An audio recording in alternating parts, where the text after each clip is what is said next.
You probably know what these chocolate sticks are called. That's right, Pocky.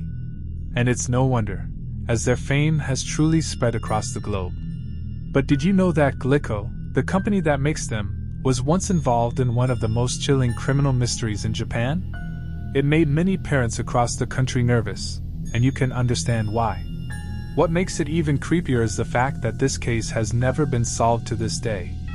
Today, we'll take a look at the story known as the Glico Morinaga incident, and of course, I'll tell you about the mastermind behind all this horror, the monster with 21 faces.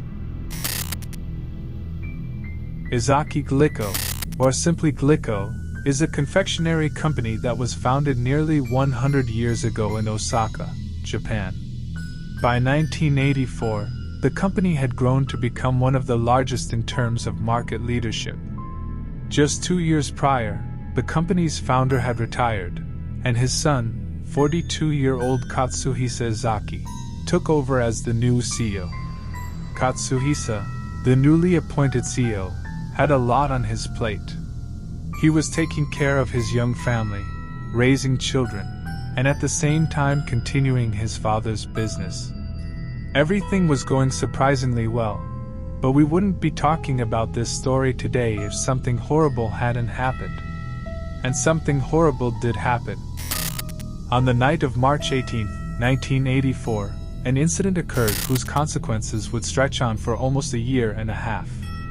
Around 9 p.m., 2 armed criminals broke into the residence of Katsuhisa Ezaki while he was taking a bath.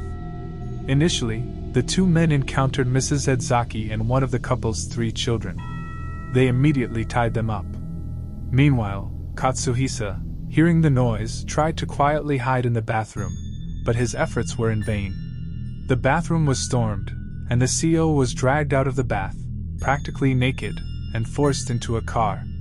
The 2 attackers, along with Katsuhisa, vanished. The Ezaki family was eventually able to free themselves and call the police, but by the time the authorities arrived, there was little they could do other than wait. The next morning, a ransom demand was issued. The attackers requested the equivalent of $4.5 million, along with 100 gold bars. It should be noted that these were completely unrealistic demands. At the time, Glico was one of the most prosperous corporations in Japan, but its market value was no more than 300 million yen, while the criminals were asking for 1 billion. As for the 100 gold bars, based on international standards for the weight of a single bar, the mysterious kidnappers were demanding 1 ton of gold right away, making this demand practically impossible to meet. However, as would become clear later, the kidnappers were not primarily interested in enriching themselves through the ransom. It seems they were mocking both the corporation and the Japanese police. In the end, Katsuhisa Ezaki managed to escape, having managed to untie the ropes that bound him. He was found on March 21st, wandering along a railway track in Osaka Prefecture. He was wearing only trousers, with ropes still attached to his hands and legs. He was also exhausted and badly beaten. Once he recovered, he was able to provide a rather vague description of the kidnappers, but his testimony turned out to be useless to the police. The next blow to the sweet empire came on April 2nd. Just after recovering from the terrifying ordeal, Ezaki suddenly received an envelope containing a cassette tape, which included a demand for 60 million yen. Otherwise, the terrorists threatened to poison the company's candies with hydrochloric acid. The corporation was instructed to respond through the newspaper, by publishing a specific announcement. The police decided not to engage, and on April 10th, 2 explosions occurred. One in the central office of the corporation in Osaka, and the other at one of the regional offices, where a car was set on fire and exploded. At that point, it seemed the nightmare had ended, but the public was still shocked by the news. I would remind you that Japan is considered one of the safest countries in terms of crime. Corporate attacks like these were things that just didn't happen in Japan. It seemed almost impossible. However, few understood that this was only the beginning of the madness, not only for Glico but for all of Japan. In the months following the abduction of Katsuhisa Ezaki, even stranger events began to unfold for Glico. In May 1984, Both Glico and local media in Osaka received letters in which the blackmailers claimed they had purchased some of the candies. They now planned to inject cyanide into them and place them back on supermarket shelves. It was in these letters that the criminals first referred to themselves as the monster with 21 faces. Many believe the name was taken from a detective novel by the writer Adagawa Rampo. Specifically, there was a character known as the Devil with 20 Faces. The threat was too serious to ignore. It seemed like mass terror was looming. Glico began pulling its products from store shelves. This sparked a nationwide panic in Japan. People refused to buy their beloved candies. The corporation, having lost $21 million in suspending operations, was on the brink of bankruptcy. Hundreds of workers were even laid off.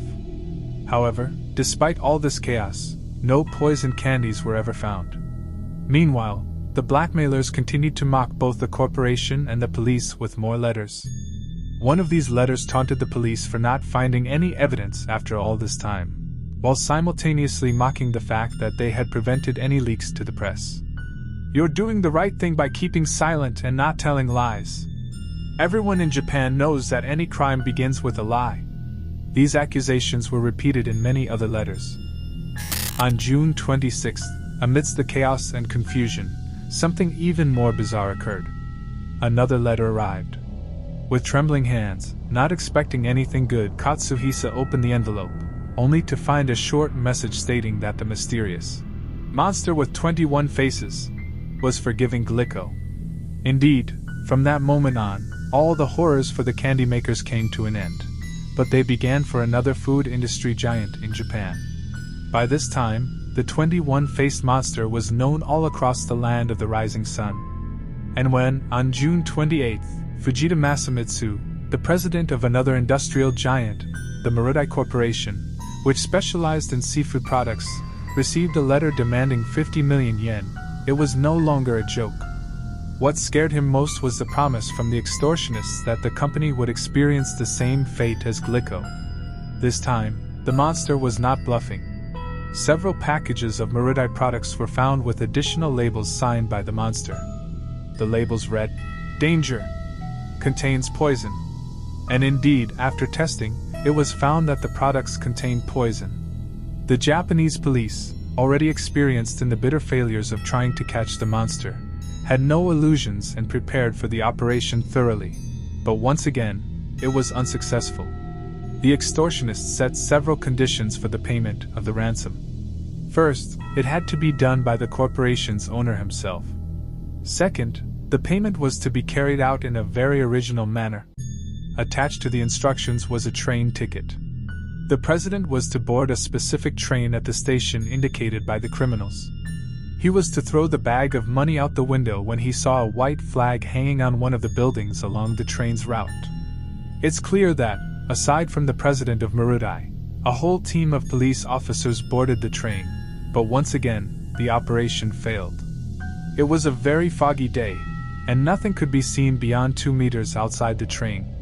If the flag had been hung, it was simply not noticed. However, plainclothes agents noticed a man traveling in the same carriage as the president, who was clearly observing both him and the police officers. He was described as having a fox-like face, with narrow eyes and an elongated face, resembling a fox's muzzle. The fox, in a light stylish suit and chameleon glasses, traveled with the president to the final station, made sure he took a ticket for the return journey, and then stopped following him. The man stepped off the crowded street and skillfully disappeared from pursuit. And with him, the only hope of learning anything about the 21-faced monster vanished. On July 6th, the extortionists contacted Fujita again, calling and arranging another meeting for the money exchange. The president obediently arrived with the money at the restaurant specified by the criminals, but there he received yet another phone call. The recorded voice, either that of a woman or a child, named a different location. Upon arriving there, the police found only an empty tin can covered with a napkin. The criminals once again didn't want the money. They were openly mocking the detectives. Interestingly, one of the agents spotted the same fox-faced man in a car near the meeting place. The entire police force rushed after him, but the man, showing impressive athletic ability, once again escaped from the authorities. Such disgrace was unbearable for Officer Yamamoto, who was responsible for capturing the criminals, and he committed suicide. A few days later, the mysterious 21-faced monster made one final appearance. In a letter, it was written, "Yamamoto died as a man, and we express our condolences. We have decided to stop torturing food companies. If anyone continues to extort corporate giants, it is not us, but someone copying us. We are bad guys, and that means we need to do something bigger than just scare companies." After this message, no one ever heard from the 21-faced monster again. But even then, people were still left without answers. There was no motive for the criminals. Why did this happen, and who was behind it? Who was this fox-faced man, and was he really captured by the camera in that store? Throughout the investigation into the Glico Marinaji case, countless theories were put forward, describing everything from a disgruntled former employee of the company to Japanese communist factions. But the true motives of the monster remain unknown to this day. When you put it all together, it seems that the 21-faced monster didn't want to harm anyone or even get money from its crimes. Why put dangerous product labels on items? Why not just collect money from the corporation? Why leave the Glico CEO unsupervised, allowing him to escape? We don't know the answers, but we do know that whoever or whatever the 21-faced monster was, it was all aimed at the police, to highlight their incompetence, criticism that continues to this day. As mentioned earlier, it's very likely that the monster got its name from the novel The Devil with 20 Faces. And it's not just about the name. The devil is a master of disguise, someone who can hide in plain sight and is known for laughing in the face of the police. He is one of those criminals the police will never catch, even with the help of the finest detective. In the end, we will never know what the monster truly wanted. Was it a public flogging of the Japanese police or a real-life detective show being played out as a prank? The unsettling part is that the 21-faced monster could still be alive today. And, like the demon from the novel, the monster remains unseen. Thank you so much for watching. I hope you liked the video and will consider liking and subscribing. Let me know in the comments how you liked the video. Good luck!